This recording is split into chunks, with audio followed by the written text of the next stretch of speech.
وسلام على آله الطيبين الطاهرين وأصحاب الهاديين والمهديين. أما بعد، أعوذ بالله من الشيطان الرجيم. بسم الله الرحمن الرحيم. قال الله تعالى في شأن حبيبه: إن الله وملائكته يصلون على النبي يا أيها الذين آمنوا صلوا عليه وسلموا تسليما.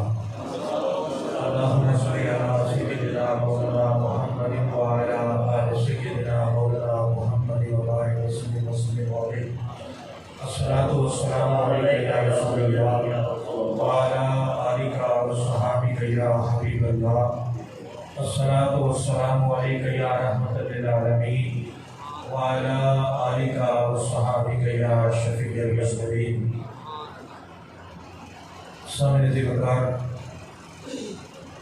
خالق کائنات اللہ جل شانہ کی حمد و ثنا، تاجدار کائنات، فخر موجودات، امام الانبیاء حضرت محمد مصطفیٰ صلی اللہ علیہ وآلہ وسلم کی ذات بابرکات پر بے حد درود و سلام کے بعد، لائق صد احترام میزبان مجلس پیر طریقت، رہبر شریعت، علامہ ابن علامہ، ولی ابن ولی، جگر گوشہ حضور سلطان العارفین قبلہ صاحبزادہ محمد منصور سلطان صاحب سروری قادری علوی ہاشمی دامت برکاتہ العالیہ، جگر گوشہ حضور سلطان العارفین صدر مجلس پیر طریقت، رہبر شریعت صاحبزادہ سلطان محمد مشتاق سالم صاحب، صدر پاکستان عوامی تحریک ڈسٹرکٹ جنگ، لائق صد احترام علماء، مشائخ، ثنا خان حضرات اور دیگر معزز و محترم سامعین، آج کی یہ نشست پیر طریقت، رہبر شریعت، شیخ الحدیث و تفسیر حضرت قبلہ صاحبزادہ پیر نور سلطان قادری رحمۃ اللہ تعالی علیہ، ان کی ذات بابرکات کو خراج عقیدت اور خراج تحسین پیش کرنے کے لیے سالانہ عرس پاک کی تقریبات جو کہ گزشتہ 2 روز سے جاری ہیں، اس کی آخری نشست میں ہم حاضر ہیں۔ دعا گو ہوں اللہ رب العزت حضور قبلہ شیخ الحدیث صاحب رحمۃ اللہ تعالی علیہ ان کے درجات اپنی بارگاہ میں مزید بلند فرمائے۔ مدرسہ حاضہ انوار باہو کو تا قیام قیامت حضور سلطان العارفین برہان الواصلین حضرت سخی سلطان باہو رضی اللہ تعالیٰ عنہ کے فیوزات کا مرکز بنائے، اور اسی طرح حضور سلطان العارفین کی انوار اور فیوزات اس مرکز سے تقسیم ہوتے رہیں۔ اللہ پاک صاحبزادگان کو سلامت رکھے، ان کے علم و عمل میں مزید برکت عطا فرمائے۔ بڑی دیر سے سلسلہ ثناخوانی شروع ہے، علماء کرام گفتگو فرما رہے تھے، انتہائی اختصار کے ساتھ چند معروضات آپ کے گوش گزار کروں گا۔ دعا کروں گا اللہ رب العزت مجھے حق بیان کرنے کی، اس کے بعد آپ کو اور مجھے اس پر عمل کی توفیق عطا فرمائے۔ بخاری و مسلم میں متفق علیہ حدیث پاک ہے۔ میرے آقا کریم علیہ السلام کے 5 صحابہ کرام نے اس حدیث پاک کو روایت فرمایا ہے۔ حضرت سیدنا عمر فاروق رضی اللہ تعالیٰ عنہ اس حدیث پاک کے راوی ہیں۔ حضرت سیدنا عبداللہ بن عمر رضی اللہ تعالیٰ عنہ اس حدیث پاک کے راوی ہیں۔ حضرت سیدنا ابو ہریرہ رضی اللہ تعالیٰ عنہ اس حدیث پاک کے راوی ہیں۔ حضرت عبداللہ بن عباس رضی اللہ تعالیٰ عنہ اس حدیث پاک کو روایت فرما رہے ہیں، اور حضرت ابو عامر رضی اللہ تعالیٰ عنہ بھی اس حدیث پاک کو روایت فرما رہے ہیں۔ کتب اہل سنت میں کم از کم 50 اسناد کے ساتھ یہ حدیث روایت ہوگی۔ حدیث کچھ یوں ہے، چونکہ ان سارے صحابہ میں سیدنا فاروق اعظم رضی اللہ تعالیٰ عنہ مرتبے میں بڑے ہیں، تو ہم انہی کی روایت سے اپنی گفتگو کا آغاز کرتے ہیں۔ حدیث کچھ اس طرح ہے، سیدنا فاروق اعظم رضی اللہ تعالیٰ عنہ بیان فرماتے ہیں کہ ایک دن ہم محبوب علیہ السلام کی مجلس میں حاضر تھے۔ مسجد نبوی میں میرے آقا کریم علیہ السلام تشریف فرما تھے۔ صحابہ کرام کا مجمع تھا۔ ہم نے دیکھا کہ ایک شخص جو ہمارے لیے بالکل اجنبی تھا، ہم نہیں جانتے تھے یہ بندہ کون ہے، کہاں سے آیا ہے۔ سفید اس کا لباس تھا، سیاہ رنگ کے اس کے بال اور داڑھی تھی۔ وہ شخص دروازہ مسجد سے اندر داخل ہوا۔ میرے آقا کریم علیہ السلام نے اس شخص کو آتے دیکھا۔ محبوب علیہ السلام اس کو دیکھ کر مسکرا پڑے۔ وہ شخص لوگوں کے درمیان سے گزرتا ہوا میرے آقا کریم علیہ السلام کے بالکل قریب آ گیا، اور حضرت عمر بیان فرماتے ہیں کہ ہم نے ایک بڑی عجیب بات دیکھی کہ وہ شخص ہمارے لیے بالکل اجنبی تھا، ہم نہیں جانتے تھے بندہ کون ہے، کہاں سے آیا ہے، لیکن ایک عجیب بات یہ دیکھی کہ لا یرا علیہ اثر السفر، کہ اس کے لباس پر، چہرے پر کوئی سفر کے آثار نظر نہیں آتے تھے۔ بالکل تروتازہ اس کا چہرہ تھا، بالکل صاف ستھرا اس کا لباس تھا۔ وہ شخص میرے آقا کریم علیہ السلام کے پاس آ گیا، اور مسند امام اعظم میں امام ابو حنیفہ رحمۃ اللہ علیہ نے جو روایت نقل فرمائی ہے، اس میں ان الفاظ کا اضافہ ہے کہ اس شخص نے 3 مرتبہ محبوب علیہ السلام سے اجازت طلب کی، یا رسول اللہ صلی اللہ علیہ وسلم اگر اجازت ہو میں آپ کے قریب بیٹھ جاؤں۔ میرے آقا نے فرمایا بیٹھ جاؤ۔ پھر پوچھا یا رسول اللہ اجازت ہو تو میں آپ کے قریب بیٹھ سکتا ہوں؟ میرے آقا نے فرمایا بیٹھ جاؤ۔ تیسری مرتبہ پھر اجازت طلب کی، میرے آقا نے پھر فرمایا بیٹھ جاؤ۔ جب وہ شخص بیٹھ گیا، سیدنا فاروق اعظم رضی اللہ تعالیٰ عنہ اس کے بیٹھنے کا انداز بیان فرماتے ہیں کہ وہ اپنے گھٹنوں کے بل جھک گیا، اور اس نے دونوں ہاتھ محبوب علیہ السلام کے قدمین پر رکھ دیے، اور رکھ کے اس شخص نے سوال و جواب کا سلسلہ شروع کیا۔ اس نے میرے آقا کی بارگاہ میں 4 سوال کیے۔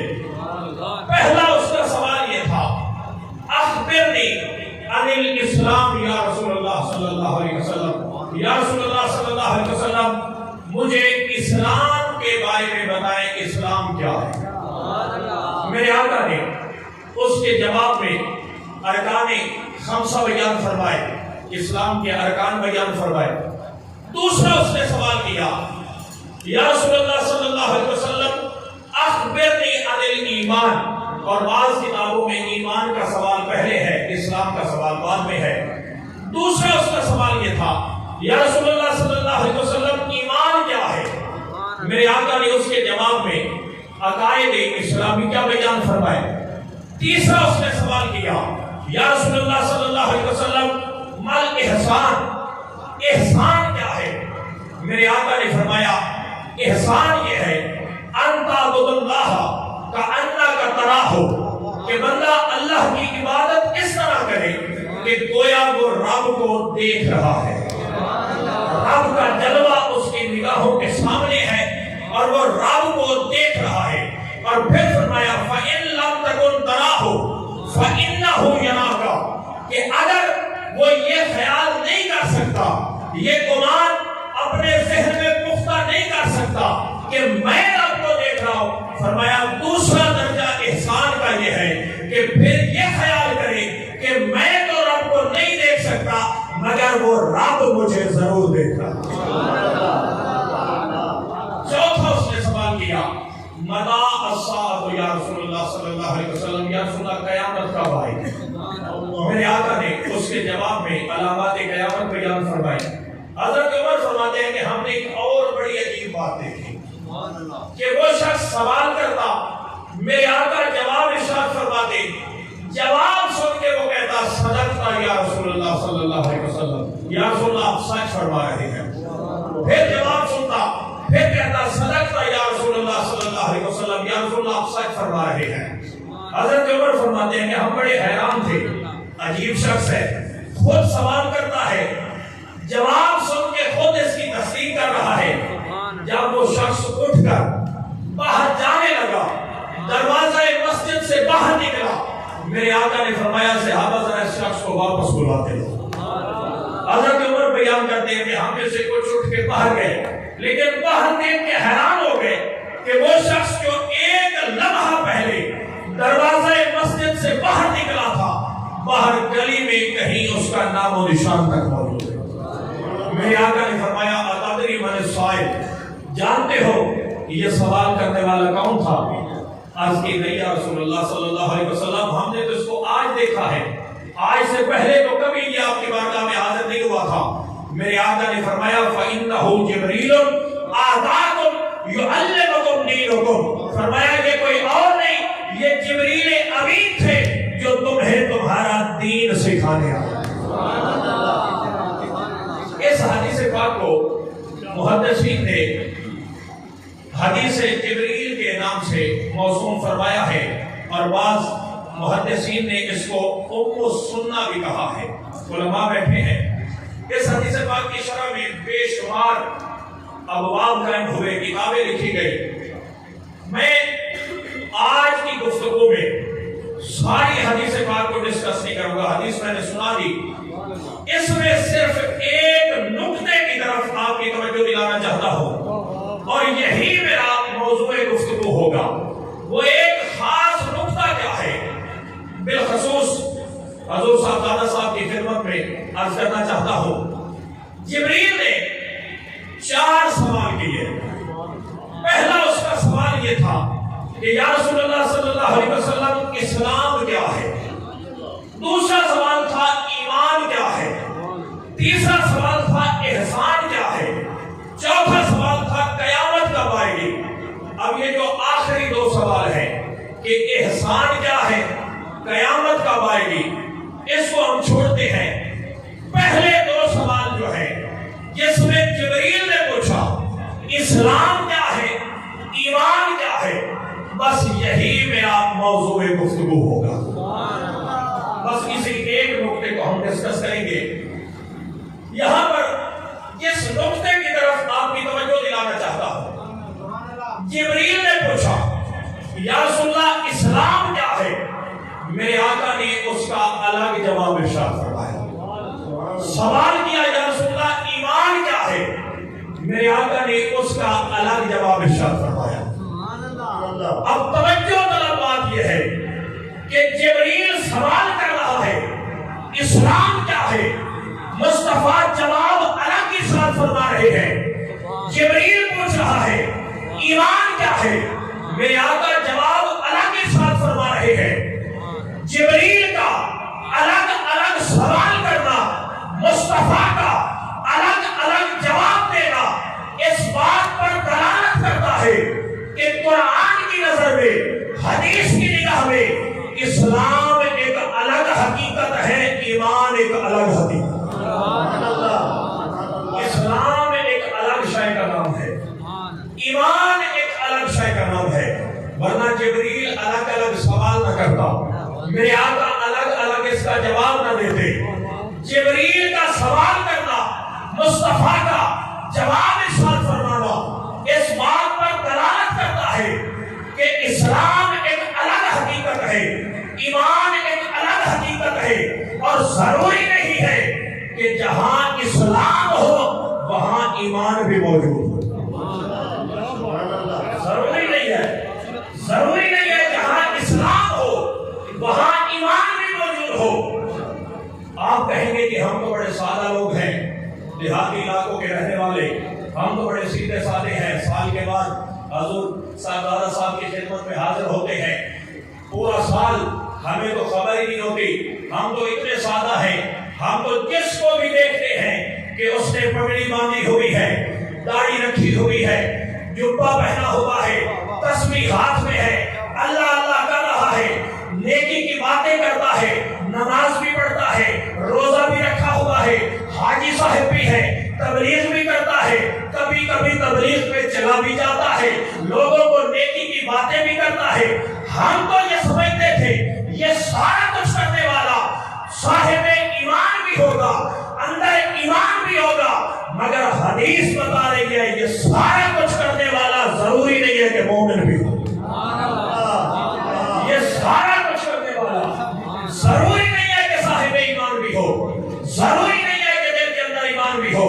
آپ کہیں گے دلیل، میں حدیث سناتا ہوں، میرے آقا نے فرمایا یاتی علی الناس زمان، علماء بیٹھے ہیں پوچھیں سے، یاتی علی الناس زمان، لوگوں پر ایک زمانہ آئے گا، یجتمعون فی المساجد، وہ مسجدوں میں جمع ہوں گے، ولیس فیہم مومن، لیکن ان میں ایک بھی ایمان والا نہیں ہوگا۔ اللہ، یہ میری بات نہیں ہے، محبوب کا فرمان ہے، لوگ مسجدوں میں جمع ہوں گے، یجتمعون فی المساجد، مسجدوں میں جمع ہوں گے، ولیس فیہم مومن، ان میں ایک بھی ایمان والا نہیں ہوگا۔ اور دوسری بات سن لے، یاد کر لے، اس کو پلے باندھ لے، یہ میری گفتگو کا حاصل ہے، یہ بات سن لے، لکھ لے، بندے کی نجات، بندے کی بخشش، بندے کی مغفرت یہ اسلام کی زندگی پر منحصر نہیں ہے۔ بندے کی بخشش اسلام کی زندگی پر منحصر نہیں ہے۔ زندگی ساری کی ساری اسلام پر گزری، ضروری نہیں ہے کہ بندہ بخشا جائے۔ بخشش کے لیے، نجات کے لیے ضروری ہے کہ بندے کی موت ایمان پر آئے۔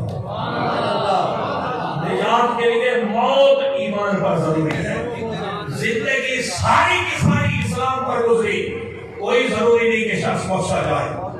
آپ کہیں گے کہ دلیل اس پر، میں دلیل دیتا ہوں، آپ سب کو زبانی یاد ہوگی، میرا یہ حسن ظن ہے، آپ کو زبانی یاد ہوگی۔ آپ سب کو جنازے کی دعا آتی ہے، یہ جو بالغ مرد عورت کے لیے ہم دعا پڑھتے ہیں، اس میں ہم کیا کہتے ہیں بارگاہ خداوندی میں؟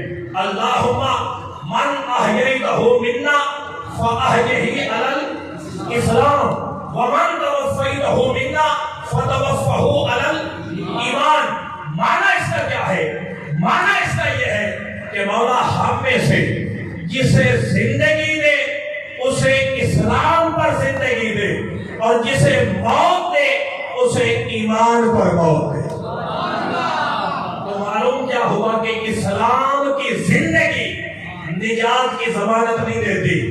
نجات کے لیے، بخشش کے لیے ضروری ہے کہ بندے کی موت ایمان پر آئے۔ اس پر میں آپ کو دو حدیثیں سناؤں گا۔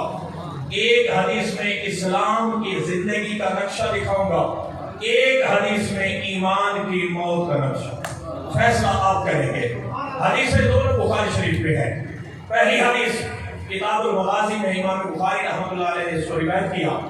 میرے آقا کریم علیہ السلام ایک سفر سے واپس تشریف لا رہے ہیں، راستے میں ایک مقام پہ محبوب علیہ السلام نے کچھ دیر کے لیے توقف فرمایا، کچھ دیر کے لیے ٹھہرے۔ جہاں میرے آقا ٹھہرے ہوئے تھے وہیں حضرت سیدنا خالد بن ولید اور حضرت سیدنا علی بن مرتضیٰ کرم اللہ وجہہ الکریم، یہ دونوں ہستیاں یمن سے، جو اہل یمن سالانہ خمس کا مال بھیجا کرتے تھے، وہ لے کے محبوب کی بارگاہ میں حاضر ہوئے۔ سونا بھی تھا۔ محبوب علیہ السلام نے وہ سارے کا سارا سونا 4 اشخاص ایسے تھے صحابہ کرام میں جو ابھی 1-2 دن پہلے ایمان لائے تھے، 1-2 دن پہلے مسلمان ہو گئے۔ بنو تمیم سے ان کا تعلق تھا، حضرت اکرم بن حابس رضی اللہ عنہ میں شامل ہیں، 3 اور صحابہ تھے۔ میرے آقا نے وہ سارے کا سارا سونا ان 4 اشخاص میں تقسیم فرما دیا۔ جب میرے آقا تقسیم فرما چکے، اسی مجمع میں ایک شخص کھڑا ہو گیا، محدثین نے اس کا نام ذی خویسرہ تمیمی لکھا ہے، بنو تمیم سے اس کا تعلق تھا۔ وہ کھڑا ہو گیا، کھڑے ہو کے میرے آقا کو مخاطب کر کے وہ شخص کہتا ہے معاذ اللہ ثم معاذ اللہ اے دل یا محمد اتق اللہ، اے محمد صلی اللہ علیہ وسلم اے دل عدل کیجئے، اتق اللہ اللہ سے کریے، استغفر اللہ معاذ اللہ۔ اس بدبخت کا گمان یہ تھا کہ مصطفیٰ کی تقسیم یہ عدل کے بھی خلاف ہے، معاذ اللہ تقوی کے بھی خلاف ہے۔ جب اس نے کہا اے دل اتق اللہ، میرے آقا کریم علیہ السلام کا چہرہ اقدس غصے سے سرخ ہو گیا اور میرے آقا نے فرمایا بدبخت، اگر اس کائنات میں میں عدل نہیں کروں گا اور کون عدل کرے گا؟ مجھ سے بڑا امیر کون ہو سکتا ہے کہ دن رات اللہ کی امانت میری ذات پر نازل ہوگی؟ جب اس نے یہ جواب سنا، وہ شخص میرے آقا کی طرف پشت کر کے واپس پلٹنے لگا، واپس جا رہا تھا۔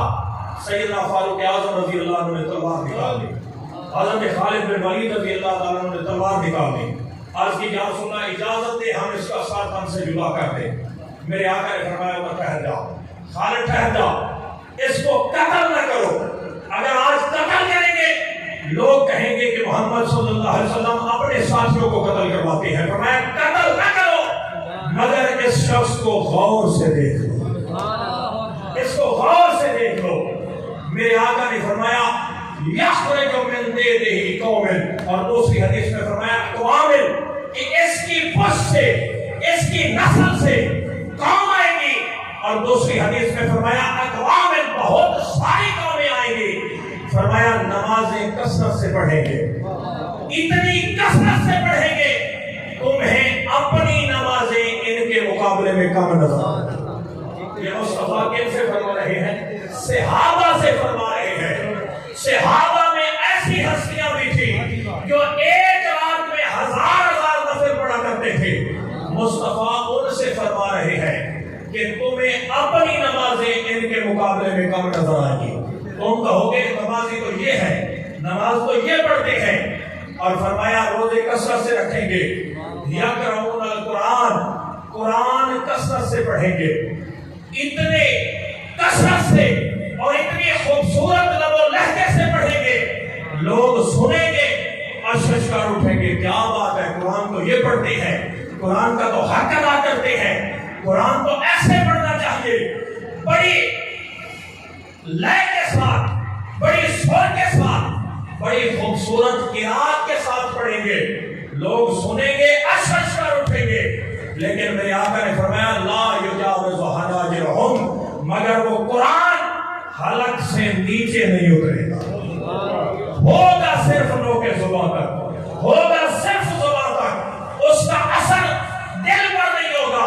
اور فرمایا یمرقون من الدین کما یمرق السهم من الرمیہ، فرمایا دین سے ایسے خارج ہو جائیں گے جیسے ایک تیر شکار کو چیرتے ہوئے دوسری طرف نکل جاتا ہے۔ دین میں داخل بھی ہوں گے، دین سے خارج بھی ہو جائیں گے۔ نعرہ تکبیر، نعرہ رسالت، نعرہ خلافت، نعرہ حیدری، نعرہ غوثیہ، نعرہ سلطانیہ، دین طریقت رہبر شریعت حضرت صاحبزادہ سید آغا محمود حسین صاحب تشریف لائے، ہم ان کو دل کی اتھا گہرائیوں سے خوش آمدید کہتے ہیں۔ ہماری بازو کے مہمان خصوصی قبلہ پیر سید آغا محمود حسنین شاہ صاحب دامت برکاتہ عالیہ تشریف لائے، دل کے اتھا گہرائیوں سے خوش آمدید کہتے ہیں۔ ہمارے آج کی خوبصورت بازو کو رونق بخشی. تو میں عرض یہ کر رہا تھا، میرے آقا نے فرمایا یمرقون من الدین کما یمرق السهم من الرمیہ. فرمایا سارے کا سارا، سراپا سارے کا سارا، ظاہر سارے کا سارا اسلام ہوگا، مگر اس اسلام کا اثر اندر دل پر نہیں ہوگا، اندر سے خالی ہوں گے. ظاہر لوگ دیکھیں گے سراپا سارے کا سارا اسلام میں ڈوبا ہوگا، اسلام میں غرق ہوگا، مگر اندر دل میں ایمان موجود نہیں ہوگا. اب یہ کیا ہے؟ یہ اسلام کی زندگی. اب ذرا ایمان کی موت کا نقشہ دیکھیں. اب ذرا دیکھیں ایمان کی موت کیا ہے. کتاب الجہاد بخاری شریف حدیث پاک ہے، ایک شخص ایک غزوہ میں میرے آقا شریف تھے، ایک شخص کافروں کے ساتھ آیا ہے، کافروں کے ساتھ ہے، مسلمانوں کے خلاف لڑ رہا تھا اور بڑی دلیری سے لڑ رہا ہے.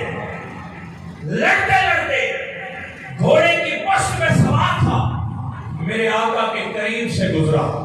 قریب سے گزرتے ہوئے نگاہ پڑ گئی چہرہ بددعا پہ، نظر پڑی چہرہ بددعا پہ.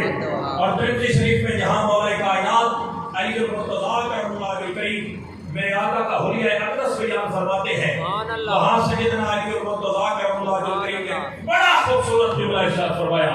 فرماتے ہیں من رآہ بدیہۃ فقد ہابہ، کہ مصطفیٰ کو جو کوئی اچانک دیکھ لیتا تھا وہ وہی مرعوب ہو جاتا تھا، ٹھہر جاتا تھا اور رک کے ٹکٹکی باندھ کے مصطفیٰ کو دیکھنے لگا. سبحان اللہ، سبحان اللہ. قریب سے گزرا، اچانک نگاہ پڑ گئی چہرہ بددعا پہ، نگاہ پڑی، گھوڑے کو روک لیا، روک کے میرے آقا کے قریب آیا، عرض کرتا ہے یا رسول اللہ صلی اللہ علیہ وسلم اگر میں کلمہ پڑھ لوں مجھے کیا عطا فرمائیں؟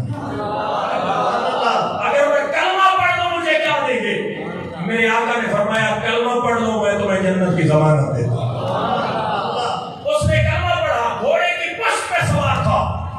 فتح الباری میں علامہ ابن حجر اسقلانی رحمۃ اللہ علیہ نے لکھا کہ اب اس کے دل میں خیال آیا، اب اس نے سوچا ہوگا کہ اب میں کلمہ پڑھ کے امت مصطفیٰ میں شامل ہو گیا. ادب کے خلاف ہے، مصطفیٰ نیچے کھڑے ہو، میں گھوڑے کی پشت پہ سوار رہوں.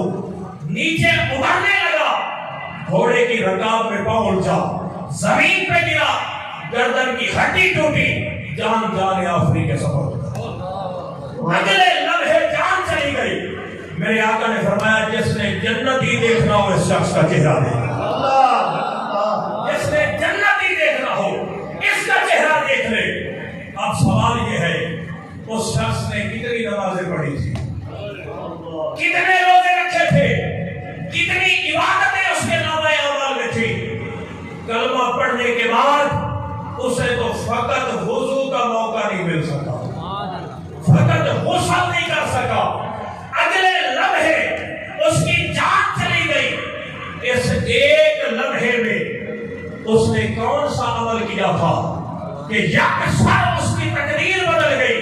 مصطفیٰ اس کے جنتی ہونے کی ضمانت دے رہے ہیں. کون سا عمل تھا؟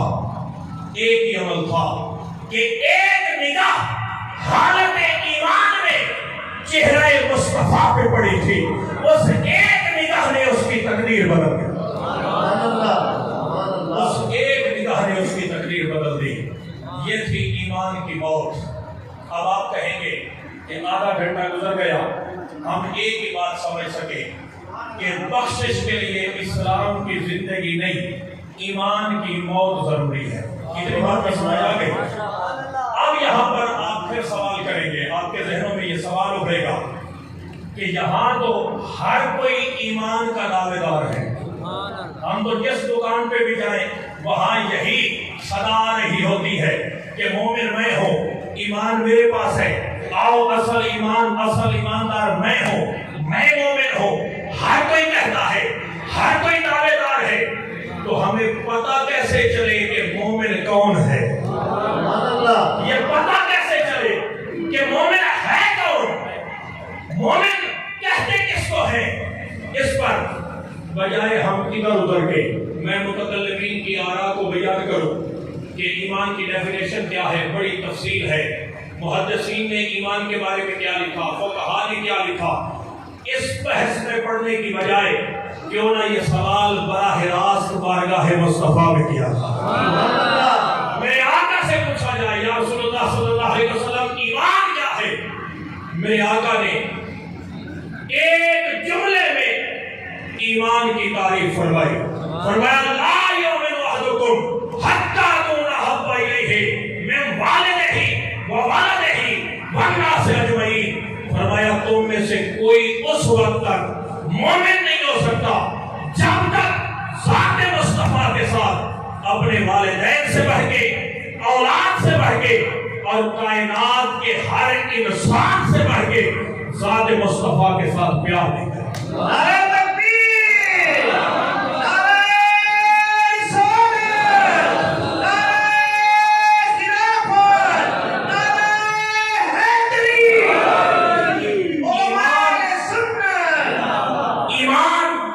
محبت مصطفیٰ کا نام ہے، ایمان ادب مصطفیٰ کا نام ہے، ایمان تعلیق مصطفیٰ کا نام ہے۔ اور یہاں پر حضور مجھے ایک بات یاد آ گئی، مولانا شاہ منظورانی رحمۃ اللہ علیہ، ان سے کسی انگریز نے سوال کیا تھا واٹ از اسلام، اسلام کیا ہے؟ اب چونکہ سوال کرنے والا انگریز تھا تو ظاہر ہے کہ اس کو جواب بھی انگریزی میں دینا چاہیے، تو نورانی صاحب رحمۃ اللہ علیہ فرمانے لگے اسلام کے سپیلنگ کیا ہے؟ اس نے کہا ISLAM، فرمایا یہ جو 5 حروف ہے نا، یہ 5 حروف 5 الفاظ کا مخفف ہے، اور یہ 5 الفاظ مل کر ایک جملہ بناتے ہیں، اور وہ جملہ اسلام کی ڈیفینیشن بنتا ہے۔ فرمایا I for I, S for self, L for love, A for always, M for Muhammad, I shall love always Muhammad۔ اسلام فقط یہ ہے رب کے ساتھ وعدہ کرنا جب تک میری زندگی ہے میں ذات مصطفیٰ سے پیار کروں۔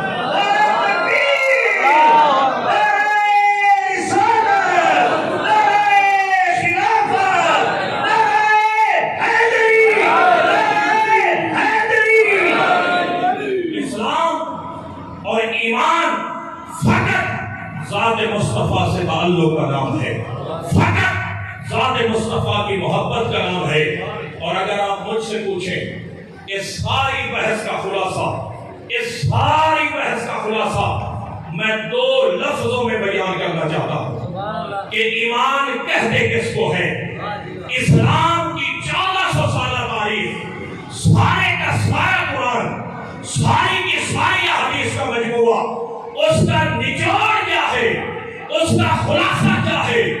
اسلام 2 چیزوں کا نام ہے، لکھ لیں، سن لیں، یاد کر لیں، اسلام 2 چیزوں کا نام ہے، ایک ذات مصطفیٰ سے پیار کرنا اور دوسرا زبان مصطفیٰ پہ اعتبار کرنا۔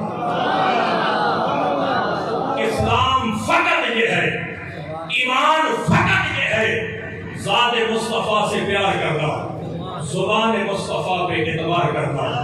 آئیے بارگاہ صحابہ میں چلتے ہیں اور صحابہ کرام سے پوچھتے ہیں ادب مصطفیٰ کا معیار کیا ہونا چاہیے۔ صحابہ کی بارگاہ میں یہ سوال کرتے ہیں کہ مصطفیٰ کی بارگاہ کے ادب کا معیار کیا ہونا چاہیے۔ میرے آقا کریم علیہ السلام اعلان نبوت کے بعد 13 سال میرے آقا نے مکہ میں گزارے، 10 سال مصطفیٰ کے مدینہ میں گزرے۔ مکہ میں جب سے 5 نمازیں فرض ہوئی، اس سے پہلے میرے آقا 2 نمازیں ادا فرماتے تھے۔ مکہ کے 13 سال مصطفیٰ کا معمول یہ تھا، میرے آقا جب نماز ادا فرماتے کعبے کی اس سمت میں کھڑے ہوتے جدھر کعبہ بھی سامنے ہوتا تھا، بیت المقدس بھی سامنے ہوتا تھا۔ کعبہ کی اس سمت میں کھڑے ہو کے میرے آقا دونوں قبلوں کو سامنے رکھ کے محبوب نماز ادا فرماتے۔ اب ہجرت فرما کے مدینہ تشریف لائے، مدینہ کی سمت اور مدینہ کی ڈائریکشن اس طرح ہے جن جن احباب کو یہ سعادت نصیب ہوئی، جنہوں نے مسجد قبلتین دیکھی ہے، وہ اس بات کی گواہی دیں گے کہ مدینہ کی ڈائریکشن اور سمت ایسی ہے کہ مدینہ میں کھڑے ہو کے بیک وقت دونوں قبلوں کو سامنے نہیں رکھا جا سکتا. مدینہ میں بندہ کھڑا ہو تو یا بیت المقدس کی طرف رخ کرے گا یا بیت اللہ کی طرف رخ کرے گا. اگر رخ بیت المقدس کی طرف ہو پشت بیت اللہ کی طرف ہوتی ہے, اگر رخ ادھر ہو تو پشت ادھر کرنا پڑتی ہے.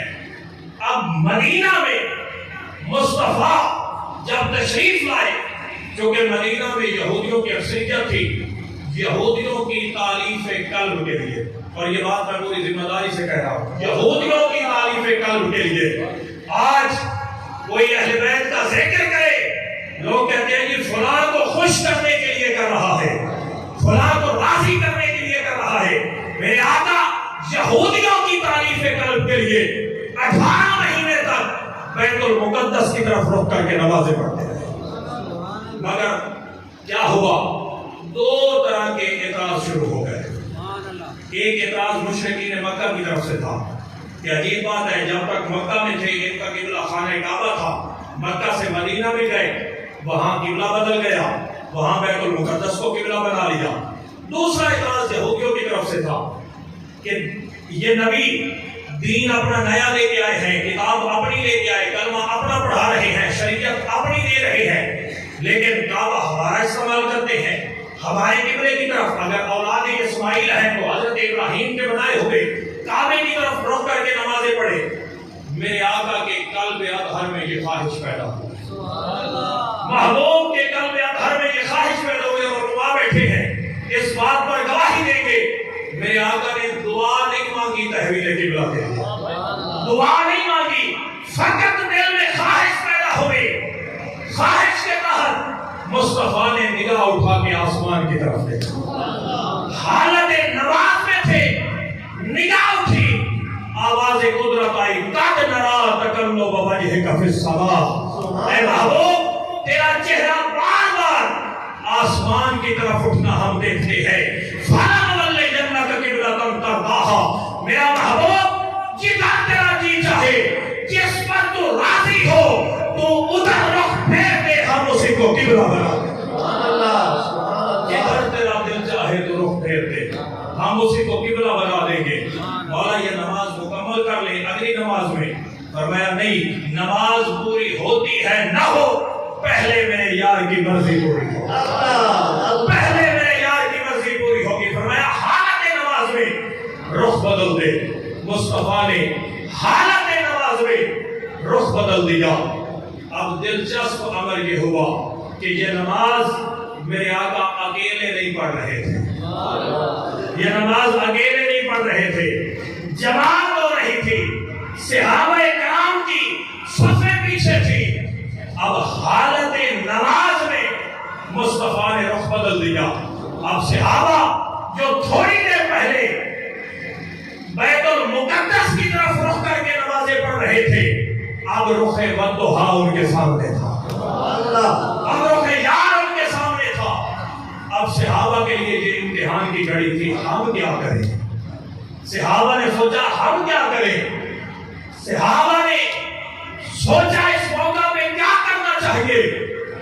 انہوں نے سوچا ہمارا قبلہ تو نہ بیت المقدس ہے نہ بیت اللہ ہے, ہمارا قبلہ تو رخ یار ہے. بیت المقدس کی طرف رخ اس لیے تھا کہ یار کا رخ ادھر تھا, جب یار نے رخ پھیر دیا ہم نے اس قبلے کا کیا کرنا. نعرہ تکبیر, نعرہ رسالت, نعرہ خلافت, نعرہ حیدری. ہم نے اس قبلے کا کیا کرنا ہے.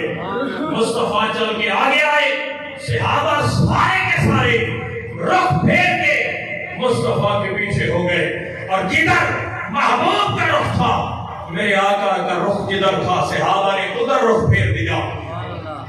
اب یہاں پر ایک بڑی دلچسپ بات آپ کو سنانا چاہتا ہوں, بڑی دلچسپ بات. آیت کریمہ میں آیا ہے, اللہ فرما رہا ہے قد نرا تقلب وجہک فی السماء, اے محبوب ہم آپ کا چہرہ بار بار آسمان کی طرف اٹھنا حسنہ دیکھتے ہیں. بار بار کا لفظ آیا آیت میں. حضور آپ کی توجہ ہوگا. بار بار آپ کا چہرہ آسمان کی طرف اٹھنا دیکھتے ہیں. اب اس پر سوال پیدا ہوتا ہے کہ مصطفیٰ نے کتنی مرتبہ آسمان کی طرف چہرہ اٹھایا ہوگا, کتنی بار دیکھا ہوگا. ساری تفسیریں دیکھیں, کسی تفسیر میں یہ نہیں ملے گا کہ مصطفیٰ نے کتنی بار اٹھایا تھا. اس عقدے کو اگر کھولا ہے میرے قائد, میرے مربی, میرے شیخ حضرت شیخ الاسلام ڈاکٹر محمد طاہر القادری مدد اللہ علی, انہوں نے فرمایا کہ میں نے اس بات پر غور کیا کہ مصطفیٰ نے کتنی بار دیکھا ہوگا آسمان کی طرف, کتنی بار نگاہ اٹھائی ہوگی. فرمایا جب غور کیا اس کا جواب قرآن سے مل گیا, اس کا جواب قرآن سے مل گیا. قرآن میں یہ رکوع جہاں سے شروع ہوتا ہے آخر تک اس سارے رکوع میں 9 مرتبہ چہرے کا ذکر آیا ہے. لفظ وجہ 9 مرتبہ آیا ہے. فرمایا میرا قرآن یہ کہتا ہے کہ مصطفیٰ نے 9 مرتبہ نگاہ اٹھا کے آسمان کی طرف دیکھا ہوگا. جتنی بار مصطفیٰ نے چہرہ اٹھایا اتنی بار خدا نے چہرے کا ذکر قرآن میں کر دیا. فرمایا قد نرا تقلب وجهك في السماء, محبوب تیرا چہرہ بار بار اٹھنا دیکھتے ہیں. اب صحابہ نے رخ پھیر دیا, مصطفیٰ کے پیچھے کھڑے ہو گئے. صحابہ نے رخ پھیرا, آواز قدرت آئی, جانتے ہو یہ قبلہ ہم نے بدلا کیوں تھا؟ اس قبلہ بدلنے کے پیچھے مقصد کیا تھا؟ مقصد فقط ایک تھا, الا لنعلم, تاکہ ہم یہ جان سکیں میں یتبع الرسول ممن ينقلب على عقبیہ. ہم دیکھنا یہ چاہتے تھے کون ہے جو رسول کے پیچھے جاتا ہے, کون ہے جو کعبے کے پیچھے جاتا ہے. ہم نے قبلہ بدلا ہی اس لیے ہم یہ دیکھ سکیں کہ آج کعبے والا کون ہے, مصطفیٰ والا کون ہے. ہم یہ دیکھ سکیں آج مکے والا کون ہے, مدینے والا کون ہے. ہم نے تو یہ قبلہ بدلا ہی اس لیے. وہ کسی شاعر نے کہا تھا وہ جس طرف نظر نہیں آتے, وہ جس طرف نظر نہیں آتے ہم وہ رستہ ہی چھوڑ دیتے ہیں. کعبہ بنتا ہے اس طرف ہی ریاض, رخ جدھر کو وہ موڑ دیتے ہیں.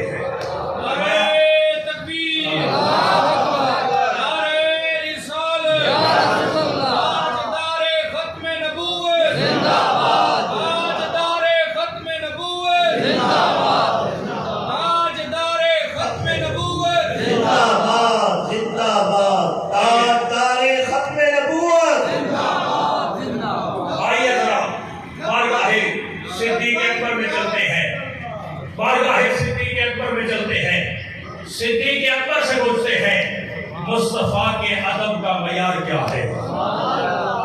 بخاری شریف کتاب الاذان, حضرت سہل بن سعید الساعدی رضی اللہ تعالیٰ عنہ اس حدیث پاک کے راوی ہیں. مدینہ میں ایک قبیلہ ہے, قبیلہ بنی عمر بن عوف. اس کے کچھ لوگ آپس میں جھگڑ پڑے, کچھ ان کا اختلاف ہو گیا. میرے آقا ان کے درمیان صلح کروانے کے لیے تشریف لے گئے.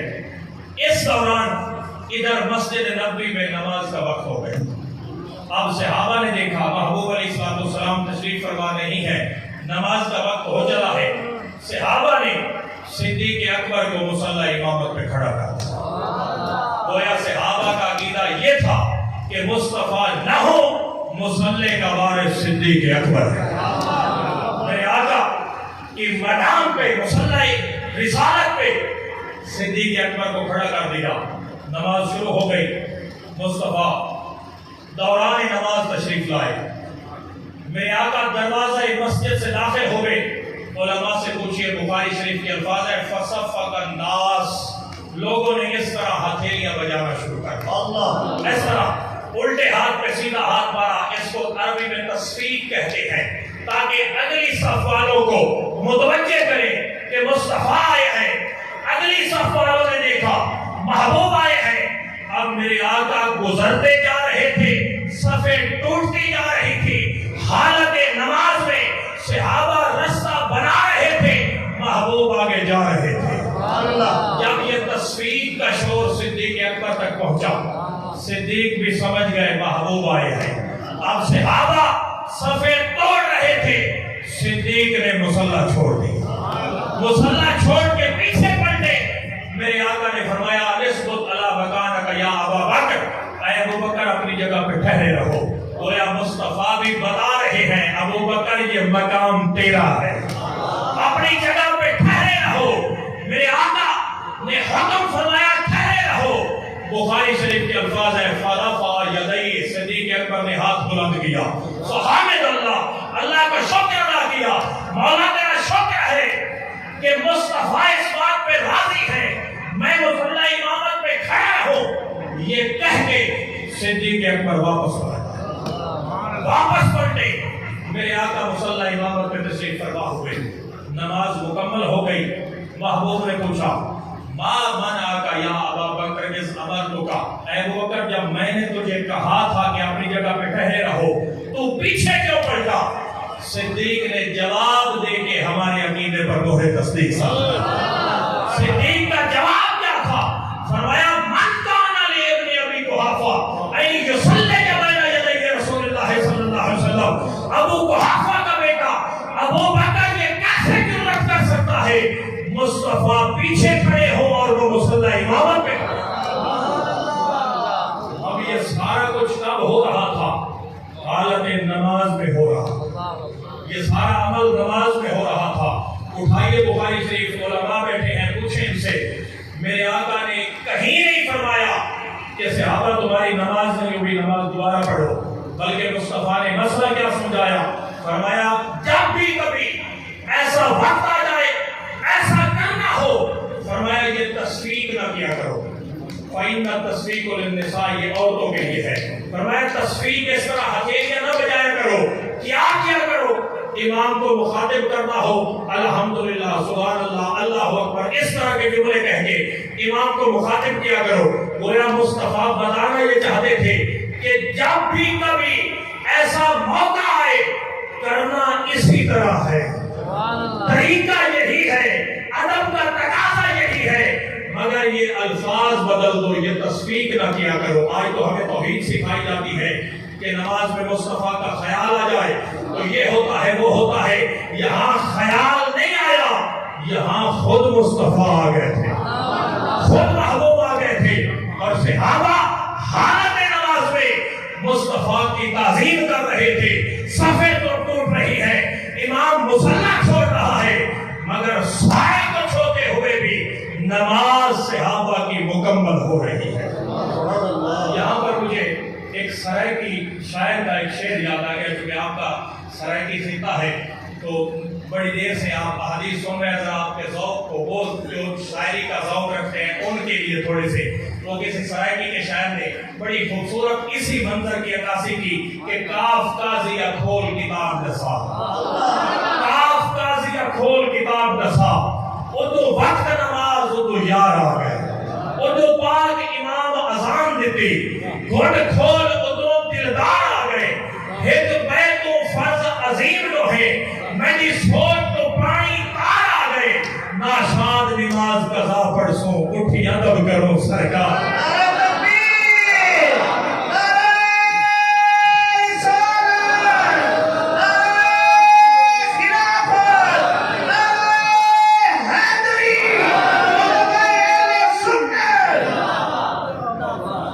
صدیق کا عقیدہ یہ تھا نمازیں مکمل ہی وہ ہوتی ہے جو تعظیم مصطفیٰ پہ مبنی ہوتی ہے۔ یہ تھی صدیق اکبر کی نماز۔ اگر وقت اجازت دے تو ذرا مولا کائنات کی نماز کا نقشہ لے تاکہ پتہ چل جائے کہ یہ عقیدہ فقط صحابہ نے نہیں دیا، یہ عقیدہ اہل بیت کے در سے بھی یہی سبق ملا ہے۔ آئیے ذرا علی کی نماز کا نقشہ دیکھیں۔ شرح مانی الآثار امام ابو جعفر الطحاوی رحمۃ اللہ علیہ نے اس حدیث پاک کو لکھا۔ پھر اس حدیث پر امام جلال الدین سیوطی رحمۃ اللہ علیہ نے ایک پورا رسالہ لکھا ہے، کشف اللبس عن حدیث رد شمس، الحاوی للفتاوی میں وہ رسالہ موجود ہے۔ علماء دیوبند میں مولانا ادریس کاندھلوی نے سیرت المصطفیٰ کے تیسری جلد میں یہ حدیث پاک نقل کی، اور اس کی اگر پوری ڈیٹیل پڑھنا چاہے تو حضرت شیخ الاسلام ڈاکٹر محمد طاہر القادری مدد اللہ علی ان کی 200-250 صفحات کی کتاب ہے القول الصریح فی حدیث رد شمس علی. اس ایک حدیث کے اسباب کے لیے پوری کتاب لکھی ہے, اس میں پوری ڈیٹیل موجود ہے. اور علماء اہل تشیع میں شیخ صدوق نے من لا یعذر الفقیہ جو کی کتب اربع میں شامل ہے, انہوں نے بھی اس حدیث پاک کو نقل کیا. اب اتنے سارے حوالے دینے کے بعد حدیث سنیں. حدیث کیا ہے؟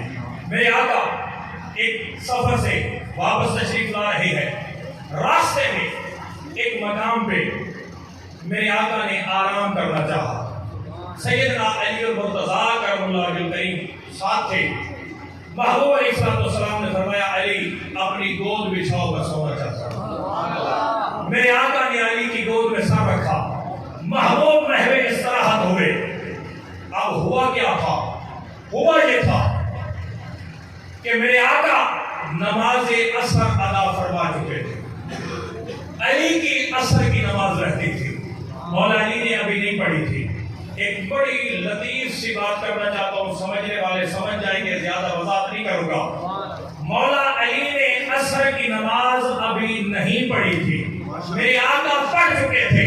مطلب کیا ہوا کہ علی کا فقہ یہ ہے, علی کا طریقہ یہ ہے کہ ظہر اپنے وقت پہ پڑھی جائے, عصر اپنے وقت پہ پڑھی جائے.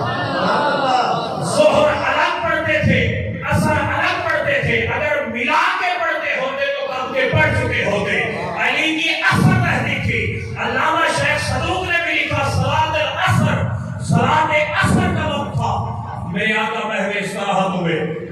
اب علی المرتضیٰ کرم اللہ وجہ الکریم نے دیکھا ادھر سورج غروب ہو رہا ہے, ادھر محبوب آرام فرما رہے ہیں. اب علی نے سوچا کیا کر, نماز چھوڑ دو یا محبوب کو جگاؤ. علی کے لیے امتحان کی گھڑی تھی. علی نے دل کے مفتی سے پوچھا, دل کے مفتی سے پوچھا کیا کروں. آواز آئی علی نماز جاتی ہے, جانے دے, مصطفیٰ کے آرام میں خلل نہ آئے, میرے آقا کے آرام میں خلل نہ آئے. نماز قضا ہو گئی, سورج غروب ہو گیا.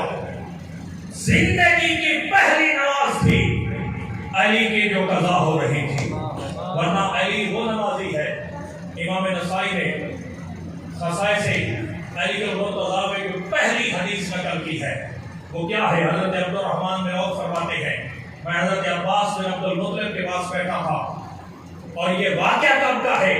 سوموار والے دن میرے آقا نے اعلان نبوت فرمایا. اگلے دن منگل کے دن کا یہ واقعہ ہے. وہ فرماتے ہیں میں بیٹھا تھا, میں نے دیکھا بنی ہاشم کے گھر سے ایک نوجوان نکلا, اس کے ساتھ ایک خاتون تھی, ایک 8-10 سال کا بچہ تھا. ان تینوں نے صحن حرم میں آ کے بڑے عجیب طریقے سے عبادت شروع کر دی. میں نے پوچھا عباس بن عبد المطلب سے یہ کون ہے؟ انہوں نے بتایا یہ جو نوجوان ہے یہ میرا بھتیجا ہے, اور ان کا نام ہے محمد صلی اللہ علیہ وسلم. یہ جو ان کے ساتھ خاتون ہے یہ ان کی بیوی ہے خدیجہ, اور یہ جو بچہ ان کے ساتھ کھڑا ہے یہ بھی میرا بھتیجا ہے, میرے بھائی ابو طالب کا بیٹا ہے, علی نام ہے اس کا. پوچھا یہ کیا کر رہے ہیں؟ حضرت عباس فرمانے لگے کہ جو میرا بھتیجا ہے یہ کہتا ہے میں اللہ کا نبی ہوں, یہ اپنے رب کی عبادت کر رہے ہیں. علی وہ نمازی ہے مصطفیٰ کی پہلی نماز میں جو پہلا مقتدی مصطفیٰ کی ابتدا میں کھڑا تھا, اس کا نام علی ابن ابی طالب. نعرہ تکبیر, نعرہ رسالت, نعرہ خلافت, نعرہ حیدری, نعرہ حیدری. آج اہل سنت کے اندر فتنہ ڈالنے کے لیے کچھ سامراجی طاقتیں اہل سنت کو آپس میں لڑانے کے لیے منظم طریقے سے اہل سنت کے اندر ناسوریت کو پروموٹ کیا جا رہا ہے. اہل سنت کے اندر عظمت اہل بیت کے بارے میں شکوک و شبہات پیدا کیے جا رہے ہیں. اور دروازے اہل بیت سے منحرف کیا جا رہا ہے. کوئی یزید کا ہم نوا بن کے اٹھ رہا ہے, کوئی کسی کے دن گا رہا ہے, کوئی کسی کے جھنڈے اٹھا رہا ہے. سن لو سنیت کیا ہے, سنیت کا عقیدہ ایک جملے میں بتانا چاہتا ہوں. ہم ہر صحابی رسول کا احترام کرتے ہیں. ہر وہ ہستی جس نے ایمان کی حالت میں ایک نگاہ بھی چہرہ مصطفیٰ پہ ڈالی, اس کا ادب ہمارے ایمان کا حصہ ہے. امیر معاویہ رضی اللہ تعالیٰ عنہ صحابی رسول ہیں, ان کا گستاخ بدترین شخص ہے, مگر بابانے دوہر کہتے ہیں, برسرے ممبر کہتے ہیں, برسرے دار بھی کہیں گے. حق کل بھی علی کے ساتھ تھا, حق آج بھی علی کے ساتھ ہے, حق قیامت کے دن بھی علی کے ساتھ ہے.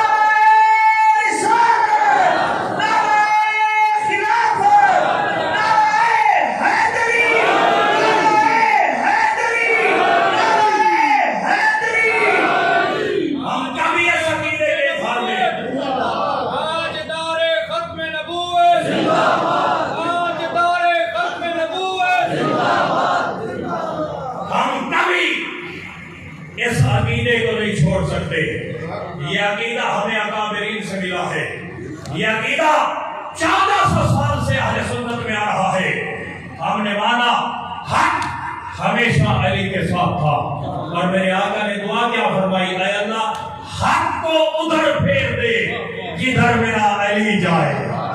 یہ نہیں فرمایا کہ علی کو حق کی طرف پھیر دے, فرمایا جدھر میرا علی جائے حق علی کے ساتھ جائے.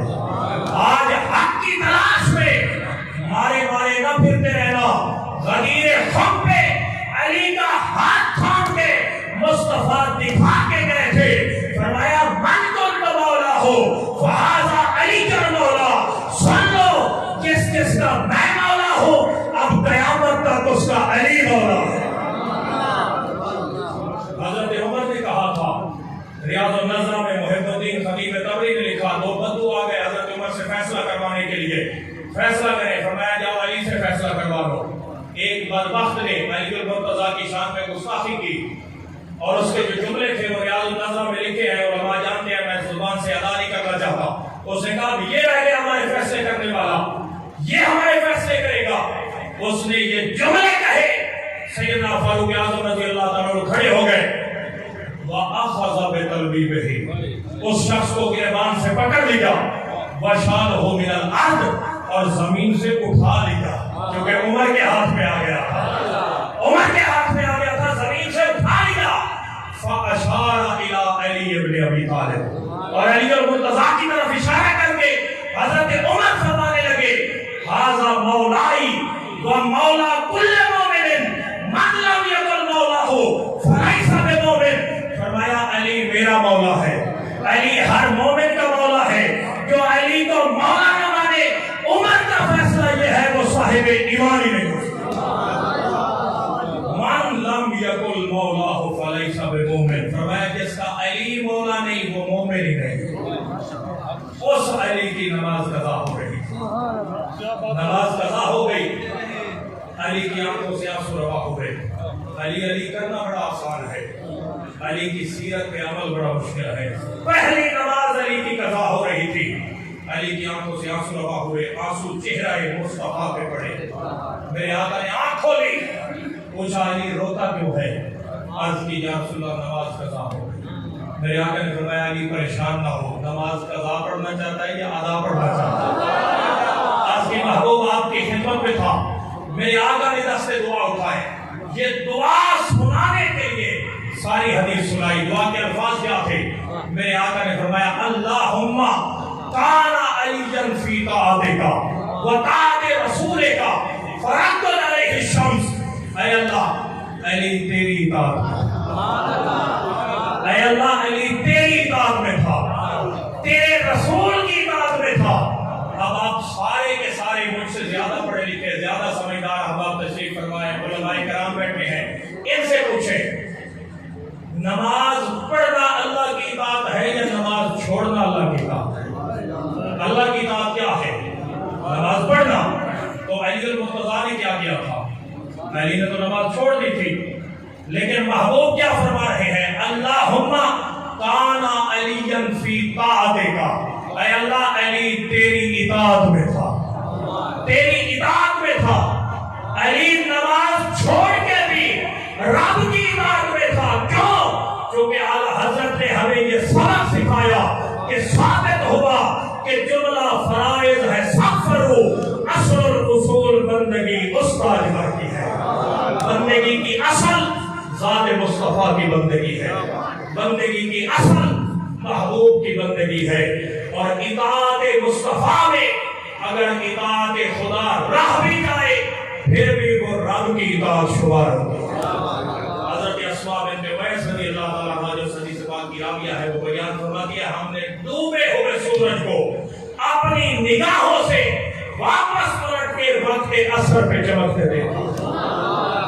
معلوم کیا ہوا کہ ایمان ذات مصطفیٰ سے پیار کا نام ہے، ایمان ادب مصطفیٰ کا نام ہے. میں نے آپ سے دو باتیں کی تھی کہ ایمان ذات مصطفیٰ کے پیار کا نام ہے اور ایمان زبان مصطفیٰ پہ اعتبار کا نام ہے. یاد ہے؟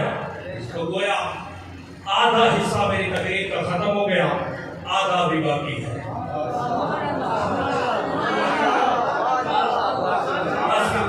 میرے پاس جو وقت تھا وہ وقت ختم ہو گیا، لیکن میں اس موضوع پہ صرف چند منٹ آپ کے لوں گا، اس کے بعد انشاءاللہ اپنی گفتگو کو ختم کریں گے.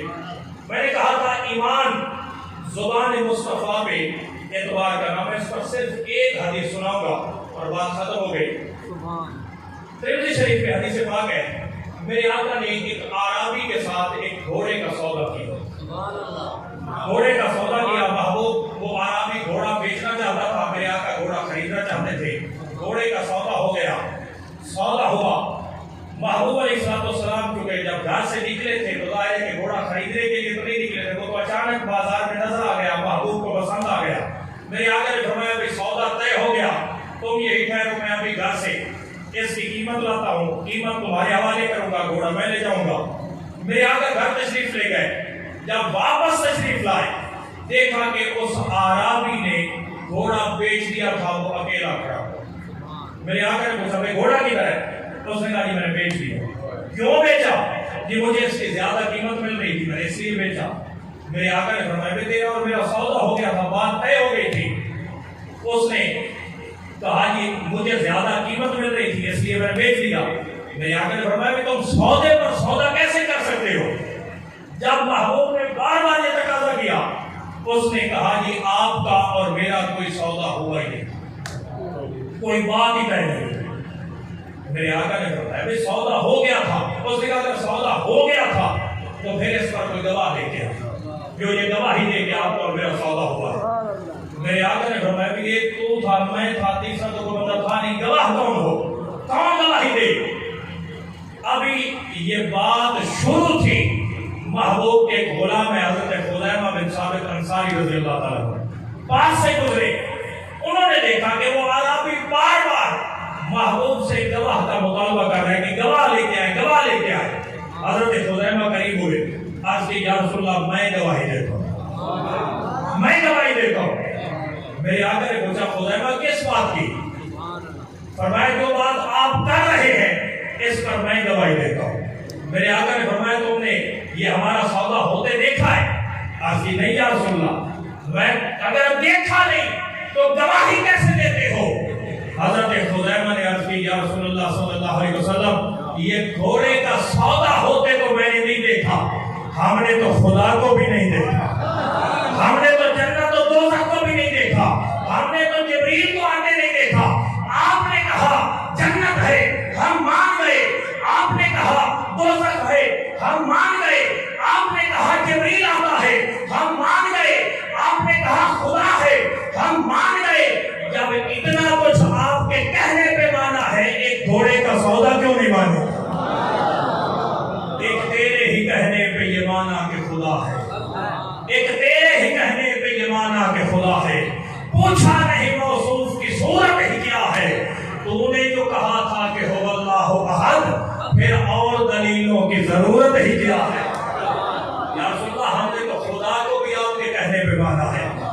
اتنی گواہیاں آپ کے کہنے پہ دے رہے ہیں، یہ گھوڑے کی گواہی کیوں نہ دے؟ تو معلوم کیا ہوا؟ ایمان زبان مصطفیٰ پہ اعتبار کرنا۔ میرے آقا نے صحابہ سے پوچھا، صحابہ وہ کون لوگ ہیں جن کے ایمان پر تعجب کیا جائے، جن کا ایمان عجیب تر ہے؟ صحابہ نے عرض کی، یا رسول اللہ صلی اللہ علیہ وسلم، ہمیں یہ سمجھ آتی ہے کہ انبیاء کا ایمان عجیب تر ہے۔ میرے آقا نے فرمایا کہ انبیاء کا ایمان کیسے عجیب تر ہوگا؟ وہ جن پر براہ راست وحی الہی آتی ہے، اگر وہ ایمان نہیں لائیں گے تو اور کون لائے گا؟ صحابہ نے عرض کی، یا رسول اللہ صلی اللہ علیہ وسلم، اگر وہ نہیں تو پھر فرشتوں کا ایمان عجیب تر ہے، فرشتوں کے ایمان پہ تعجب کیا جائے۔ میرے آقا نے فرمایا فرشتوں کا ایمان کیسے عجیب تر ہو سکتا ہے؟ وہ جن کی سرشت میں، فطرت میں تسلیم و رضا پائی جاتی ہے، وہ اللہ رب العزت کی حکم عدولی کر ہی نہیں سکتے، اگر وہ ایمان نہیں لائیں گے تو اور کون ہوگا؟ صحابہ نے عرض کی، یا رسول اللہ، اگر انبیاء بھی نہیں، فرشتے بھی نہیں، تو پھر ہمارا ایمان عجیب تر ہے۔ ہم جو آپ کے غلام ہیں، آپ کی بارگاہ میں بیٹھتے ہیں، میرے آقا نے فرمایا تمہارا ایمان کیسے عجیب تر ہو سکتا ہے؟ تم نے براہ راست مجھے دیکھا، تم نے اپنی نگاہوں سے سورج پلٹتے دیکھا، انگلیوں سے چشمے جاری ہوتے دیکھے، چاند کو دو ٹکڑے ہوتے دیکھا، درختوں کو گواہیاں دیتے سنا۔ یہ سارا کچھ دیکھنے کے بعد اگر تم ایمان نہیں لاؤ گے تو اور کون لائے گا؟ اب صحابہ نے عرض کی، یا رسول اللہ، انبیاء بھی نہیں، فرشتے بھی نہیں، ہم بھی نہیں، تو پھر آپ بتائیں کون ہے جس کا ایمان عجیب تر ہے؟ مبارک ہو۔ میرے آقا نے فرمایا، میرے صحابہ، میرے زمانے کے بعد کچھ لوگ آئیں گے جنہوں نے مجھے دیکھا نہیں ہوگا، فقط لوگوں سے سنا ہوگا کہ پچھلے زمانے میں کوئی بدوحا کے مکھڑے والا، کوئی بلیل کی زلفوں والا پچھلے زمانے میں گزرا ہے، فقط میرا ذکر سن کے میری ذات سے پیار کرتے ہوں گے، میرے نام پہ جان لٹاتے ہوں گے۔ مصطفیٰ نے فرمایا ان کا ایمان عجیب تر ایمان ہے، ان کے ایمان پہ تعجب کیا جائے گا۔ یہ آپ کو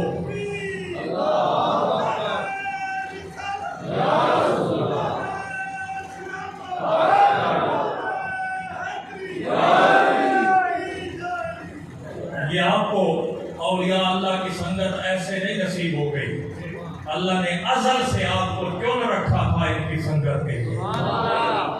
اللہ پاک جس انسان کے ساتھ بھلائی کا ارادہ کرتا ہے اسے اپنے محبوبوں کی سنگت عطا کر دیتا ہے۔ اللہ پاک اس سنگت کو تا قیامت قائم و دائم رکھے، خالق لم یزل ہمیں قیامت کے دن بھی اسی سنگت میں اٹھائے۔ اللہ رب العزت ان کا سایہ ہمارے سروں پر نادیر قائم و دائم رکھے۔ خالق کائنات حضور قبلہ شیخ الحدیث رحمۃ اللہ تعالی علیہ ان کے فیوضات کو تا قیام قیامت جاری و ساری رکھے۔ یہ مدرسہ انوار باہو قیامت تک حضور سلطان العارفین کے فیضان کا اسی طرح امین بنا رہے، ان کے علمی فیضان کے وارث کائنات میں علم کی شمع جلاتے رہے۔ اللہ پاک میری اس حاضری کو اپنی بارگاہ میں شرف قبولیت عطا فرمائے۔ خالق کائنات حضور قبلہ صاحبزادہ صاحب کے اس اہتمام کو اپنی بارگاہ میں قبول فرمائے۔ آج کی نشست کو ہم سب کے لیے ذریعہ نجات بنائے۔ وما علینا